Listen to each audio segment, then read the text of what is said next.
Hi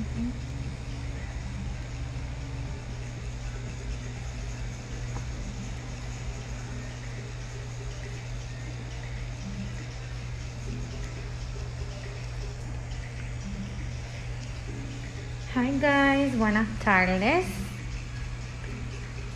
Hi Agnes, how are you? Can't wait to have you here soon. Yes, right now we are working on a correction.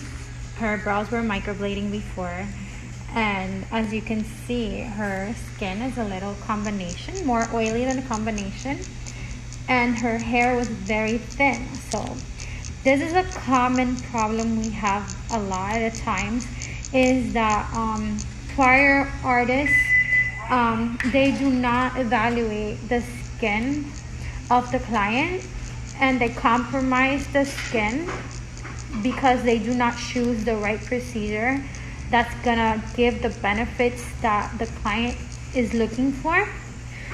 So for example, when your eyebrows are really thin and your skin is really oily, especially you can see some scars you here. can see you're gonna create scars because the artist is gonna end up overworking the skin, trying to create that thickness and trying to get enough color where they feel the color is going to stay.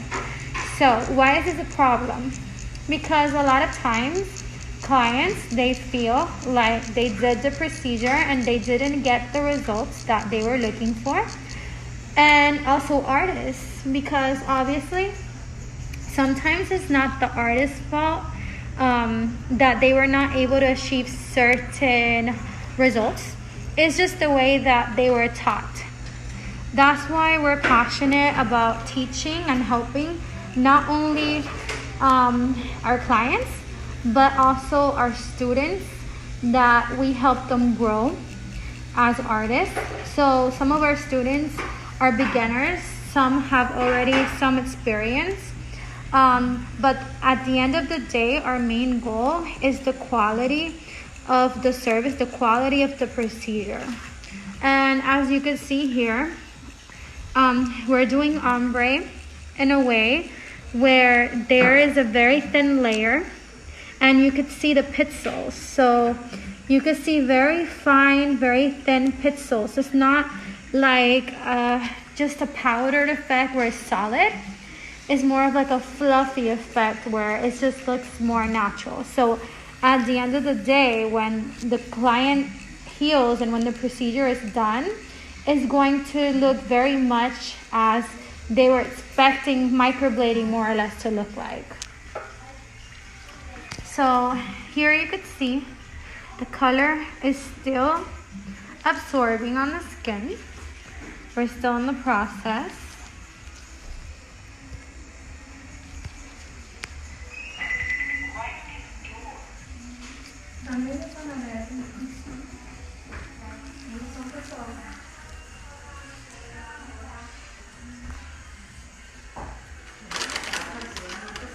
And for our services, we use our own line of products. These are European pigments. They were specially created for ombre effect. They're used by top artists around the world. So this is cocoa. Cocoa is like a dark chocolate color, but it's neutral. So the client will not heal gray or bluish, which is something that happens with dark pigments a lot, especially in Latinas. We have a lot of Latinas in Miami. I think this is kind of like a little state that kind of looks like it belongs to South America, because everybody here is Latina. So we really have to find, it's really hard to find products that are gonna work for African American and also Latina skin, because we tend to have oily skins. And since we have oily skins tend to take a little ashy. And as you can see, the color is intense, but at the same time, it looks natural. It doesn't look too dark and it doesn't look too light. And you can see the gold in the color, which is gonna help neutralize so you can have a very nice healed result. Okay.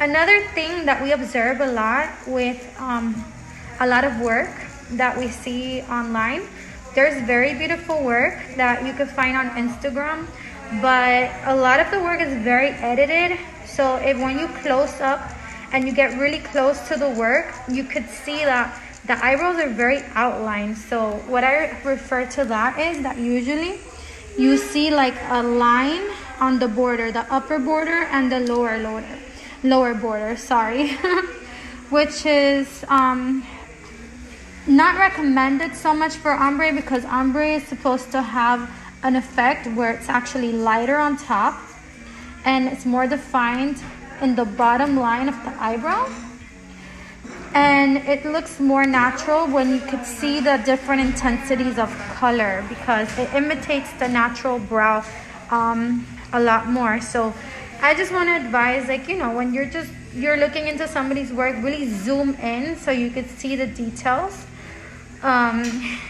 so you could, you know, see all the little details, because they do matter. As you can see here, we're outlining. So a little tip for artists, you can outline with a white pencil so that you do not have to outline with the actual ink on the skin, and that's going to give you a perfect outline for because when you're creating your work. Mistake, so I'm gonna cover it with skin color. That is why I just try to visualize my work. Visualize, yeah, thank you, my work. So something that we see a lot is, as you can see, when we're going near this area of the skin tends to be thinner. And that's a problem with microblading, because when you're working microblading, the thinner the skin, the more superficial you have to work, because you can get pigment migration. And the most common error is that artists will work with the same layer. They'll have the same depth. So the depth means kind of the pressure. So they will work with the same pressure throughout the whole procedure, which is not correct. When they're working in this area here, the pressure should be lighter. As you can see, this is blondies to do a little correction with the redness that's there. So what ends up happening is you get these thick tails because the artist has the same pressure, the same depth, even though the skin is too thin. So what happens is the pigment ends up migrating and you don't get that crisp, nice, thin tail at the end of the day, okay?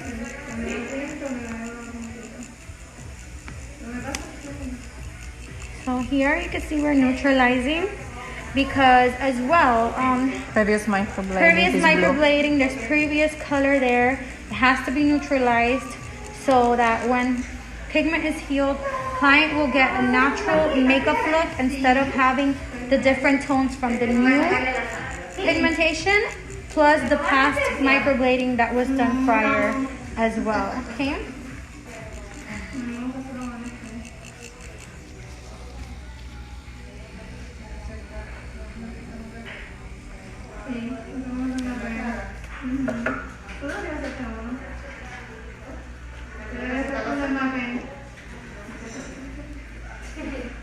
And we just want to encourage not only clients, we have our Academy page, Beauty Self Factor, where we have a platform as well, and we love to help educate other artists who are trying to grow in the industry as well.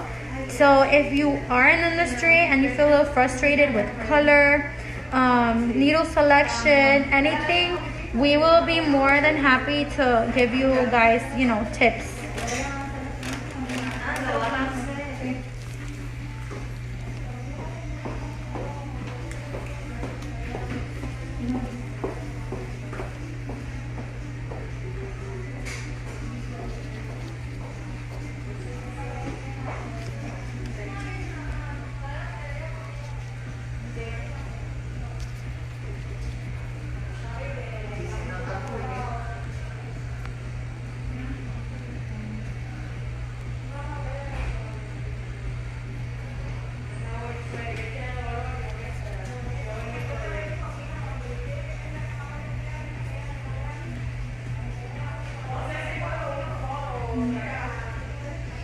Also, if you have past microblading work and you didn't like the results, it was probably because the technique wasn't the appropriate technique for your skin type. So that's something that can be discussed as well.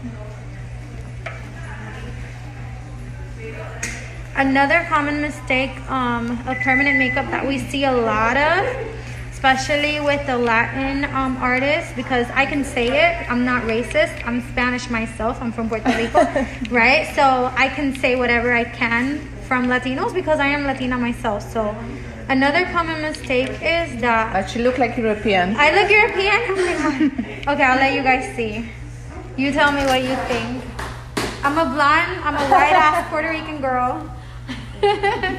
I'm from Europe and I'm Polish and I look more like Latina. So you see, we switch. She looks more Puerto Rican and I look more Polish, but here we are, you know? Yeah. So another common mistake that we see a lot is that Latinas tend to have a heavy hand in general. They just have a heavy hand because obviously Latina skin is a lot thicker. So, you know, common sense to them makes them feel like if they go deeper, color is gonna take more, and it's opposite because Latinos already have a lot of coolness in the skin. So if you work really, really deep, what's gonna end up happening is that color is gonna get darker, and color is gonna get deeper and ashier. So that's why you see a lot of tattoos in Miami walking around looking like bluish, blackish, greenish, like, but it's the truth. Like right now you can see my eyebrows, they're ombre, and trust me, I do not walk down in the street and everybody just goes, oh my God, where did you get your tattoo? Like most people don't even know I have a tattoo.